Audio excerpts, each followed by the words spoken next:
Time check 4:30. Tapos alas 3 kami nagdaga. Ayun. Sa kalahating oras lang po kasi po hapon na malamig. Nilalamig po kami, basang-basa kami. Yan po yung nahuli namin. Kakaunti lang po. Bali hati-hati po kami, 4. Ayan po. Ayan. Ayan po yung pinakamagaling manghuli. Ayan, yan. Ayan po, tiga tanggal po ng balat. Master. Ayan. Ayan po yung foreman po namin yan.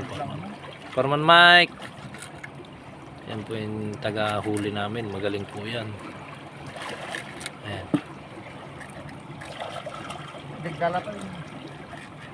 Konti lang po itong nahuli naman. Mga nasa 20 lang po. 4 po kami. Di tig 5. Okay. Yahoo!